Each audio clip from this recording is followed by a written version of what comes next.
Hello বন্ধুরা, তো তোমরা সবাই কেমন আছো? আশা করছি তোমরা সবাই খুব খুব খুব ভালো আছো। আর বং ডায়েরি চ্যানেলে তোমাদের সবাইকে স্বাগত। আর তোমরা হয়তো ভাবছো হঠাৎ করে দেখে যে আজকে আমরা কোথায় যাচ্ছি। তো আজকে আমরা যাচ্ছি হচ্ছে মায়াপুরে দর্শন করতে যাচ্ছি ভগবানের। তো এই যে এখানে বসে আছে অনিক, আমি, রীতি, এই যে চলে যাচ্ছি আমরা চারজন। এখনও একজন ছিল, ও সামনের দিকে বসেছিল, সুকান্ত। তো ওই জন্য ওকে আর দেখা যায়নি। তো আমরা চারজন মিলে এই যে চলে যাচ্ছিলাম, স্টেশনের দিকে যাচ্ছিলাম। প্রথমে তো সকালে প্রচণ্ড বৃষ্টি, এত বৃষ্টি হচ্ছিল, প্রথমে ভেবেছিলাম হয়তো আজকে আমরা মায়াপুরে যেতেই পারবো না। কিন্তু যাই হোক, ভগবানের কৃপায় আমরা পৌঁছে গেছি। এই যে ধুবুলিয়া স্টেশনে আমরা ওখানে ট্রেন থেকে নামলাম। আর এই যে একটা শিবলিঙ্গ দেখতে পাচ্ছ, কি বিরাট শিবলিঙ্গ। ওই শিবলিঙ্গটাই জুম করে দেখানোর চেষ্টা করছিলাম, বাট খুব একটা ভালো আসেনি। তো এই যে ধুবুলিয়া স্টেশন থেকে এখন আমরা মায়াপুরের দিকে এগিয়ে যাচ্ছি। কৃষ্ণনগর দিয়ে ঘুরে গেলে কি হয়, অনেক বেশি ডিস্টেন্স হয়ে যায়। তো যার জন্য আমরা ধুবুলিয়া দিয়ে গেছিলাম। তো ওক্ষেত্রে কী হবে, মানে ডিস্টেন্সটা অনেকটা কম হয়ে যাবে, আর জার্নিটাও আমাদেরকে খুব একটা বেশি করতে হবে না। তো এই যে এখন আমরা চলে যাচ্ছি সবাই মিলে, বন্ধু বান্ধবী সবাই মিলে গল্প করতে করতে মোটামুটি আমরা রাস্তার কাছাকাছি চলে এসেছি, মানে মায়াপুরের খুব কাছাকাছি। মেন রোডে উঠে গেছে এখন। একটু পরে তোমাদেরকে একটা জিনিস দেখাবো, সেটা হচ্ছে এই যে এত বড় বড় হাতি দেখতে পেয়েছো, কত সুন্দর লাগছে হাতিগুলোকে দেখতে। আর এই যে বৃষ্টি হওয়ার পর রাস্তা বা পরিবেশ, তো যেটা বলছিলাম, এই যে পরিবেশের দৃশ্যটা দেখো, এত সুন্দর লাগছে না। আর হাতিগুলো এত বড় বড় ছিল যে টোটোর পাশ দিয়ে যাচ্ছিল, তো মনে হচ্ছে যে হাতিগুলো পা দিলেই আমরা উল্টে যাব, মরে যাব, এরকম মনে হচ্ছিল। এত ভয় লাগছিল হাতিগুলো পাশ দিয়ে যখন যাচ্ছিল তখন।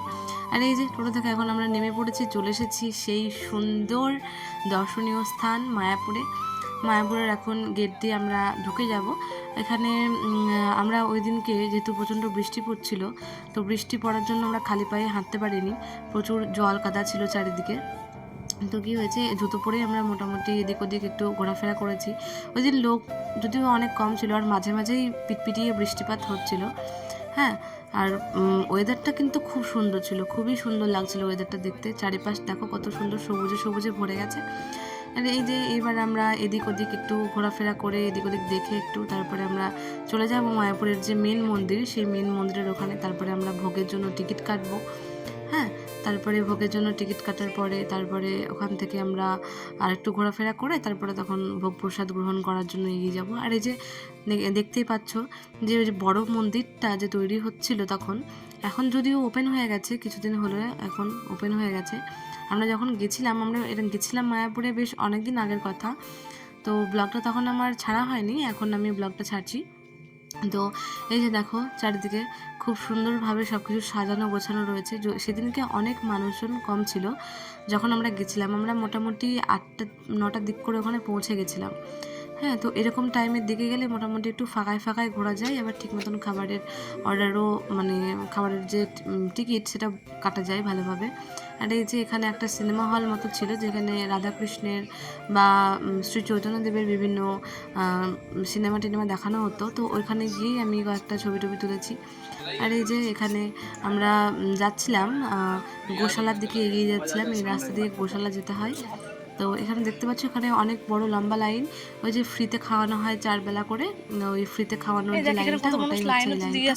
তো এই যে আমরা সকলে মিলে চলে যাচ্ছি একসাথে। এখানে আশেপাশে অনেক জমি টমিও দেখতে পেলাম, যেখানে চাষাবাদ করা হয়। অনেক ভালো লাগলো দেখে, অনেক সুন্দর। আর এরিয়াটাও অনেকটাই বড়। আমি যদিও এর আগে মায়াপুরে গেছিলাম একবার, কিন্তু সেই টিউশন থেকে গেছিলাম, তো তখন খুব একটা ভালো করে ঘোরা হয়নি, যার জন্য এখন আমরা ঘুরতে গেছি। এই যে রীতি, সুকান্ত, আমি, অনেক, চারজনে ঘুরছি। এখানে আমরা একটু অপেক্ষা করছিলাম একজনের জন্য। আর এই যে তোমরা হয়তো দেখতে পেয়েছিলে গেটে ঢোকার সঙ্গে সঙ্গে আমার মনেই ছিল না ওটা বলে, জানিস? তাহলে আমি তো আমার হচ্ছে ভাইয়ের ওটা নিয়ে আসতাম টাইপ সিটা। এখানে প্রচুর পদ্ম হয়, যদিও সেই সময় খুব একটা পদ্ম ছিল না। আর এই যে গোশালার দিকে দেখতে পাচ্ছ ভালো করে, গোশালার দিকে যাচ্ছি তখন কি পরিমাণে পিটপিটিয়ে বৃষ্টি পড়ছে। ওই দিনটা যদিও অনেক সুন্দর হলেও কিন্তু বেশ বৃষ্টি হচ্ছিল মোটামুটি ভালোই। এবার এই বৃষ্টির জন্য কি বলতো, মানে ছাতা নিলে অসুবিধা হচ্ছে, আবার ছাতা না নিলেও আমরা ভিজে যাচ্ছি। তো একটু প্রবলেম হচ্ছিলো ওই দিনকে একটু ঘোরাফেরা করতে। আমাদের আগে থেকে তো জানা ছিল না যে ওই দিন বৃষ্টি হবে বা কিছু। আগে থেকে জানা থাকলে হয়তো ওই দিন আমরা যেতাম না, অন্য কোনো একদিন যেতাম। তো এই যে গোশালা থেকে আমরা এখন ফিরে যাচ্ছি আরও অন্যান্য জায়গায় ঘোরার জন্য।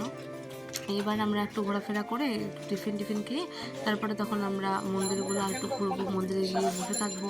আর সত্যি কথা বলতে মায়াপুরের মন্দিরে যদি তুমি গিয়ে এক মনে যদি বসে থাকতে পারো অনেকক্ষণ, মন অনেক বেশি হালকা হয়ে যায় আর অনেক বেশি ফ্রেশ লাগে নিজেকে। আর এত সুন্দর লাগে মন্দিরের ভিতরের পরিবেশগুলো যে কথাই মানে বলে প্রকাশ করা যাবে না। আর এই যে দেখো কি সুন্দর সুন্দর বিভিন্ন রিসর্টগুলোকে বা ভবনগুলোকে খুব সুন্দর করে সাজিয়ে রেখেছে। এই যে গোশালা, এই যে গোশালাতে এই সাইডে কিন্তু কোনো গরু ছিল না, গরু ছিল এই দিকে। যদিও তখন বেশ বৃষ্টি হচ্ছিল যার জন্য তখন আমরা যেতে পারিনি। তো দেখো আমি দেখাবো কিছুক্ষণ পরে কয়েকটা গরু আমরা দেখতে পেয়েছিলাম সেই গরুগুলোকে দেখাবো। বৃষ্টি হওয়ার জন্য তখন আমরা ওখানে যেতে পারিনি, ওনারা আগে থেকেই চলে গেছিলেন, ওই জন্য ওনারা দেখতে পেয়েছেন ওখানে। আর গরু এখন মোটামুটি খুব একটা বেশি গোশালা থাকে না দিনের বেলায়, সারাক্ষণই ওরা একটু মাঠে ঘোরাফেরা করে বা সেখান থেকে যে ঘাস টাস সেগুলো খায়। আর এই যে ছাতা নিয়ে গেলে তো আমি তো একা যেতে পারবো না, কারণ আমাকে 4 জনকে নিয়ে যেতে হবে, আমি দিদি অনেক বলি, তো আমরা 4 জনেই যাব, তো যার জন্য তখন যাওয়া হয়নি। আর এই যে আমরা তারপর ওখান থেকে ঘোরাফেরা করে তখন আর ব্লগ ভিডিও শ্যুট করা হয়নি, আমরা চলে এসেছি এখন ভবনের দিকে দুপুরের খাবারের জন্য। তো এই যে আমাদের আরেকটি বন্ধু যার জন্য আমরা তখন অপেক্ষা করছিলাম, ওই বন্ধুটা চলে এসেছে এখন। এই যে এখন আমরা ভবনের মধ্যে যে গদা ভবন, এই গদা ভবনে আমরা ভোগ গ্রহণ করেছিলাম। এত সুন্দর সুস্বাদু হয় এই খাবার যে এই খাবারের মানে কথা ভাষায় প্রকাশ করা যাবে না। হ্যাঁ, এত ভালো লাগছিল খেতে। আর সব থেকে আমার বেশি ভালো লেগেছে সেটা হচ্ছে পায়েসটা সব থেকে বেশি টেস্টি ছিল। তো এই যে দেখো এবার সব ঘোরাফেরা কমপ্লিট, এইবার আমরা যাচ্ছি বাড়ির দিকে। মেঘ এখনও হয়ে আছে, আমরা তখন বিকেলে 4টের দিক করে তখন আমরা বাড়ি যাচ্ছি টোটো করে, ট্রেন ধরতে হবে। আর এখানে একটা মজার ঘটনা হয়েছিল কি বলতো, এই যে আর একটা বন্ধু, হ্যাঁ এই যে দুজন আমাদের সঙ্গে অ্যাড হয়েছিল, তার মধ্যে একজন ওখানে চলে গেছে, ও আমাদের সঙ্গে বাড়ি আসেনি। তো এই বন্ধুটা আমাদের সঙ্গে বাড়ি এসেছিল। তো যাই হোক, এই যে আমরা এখন বাড়ি ফিরে যাচ্ছি।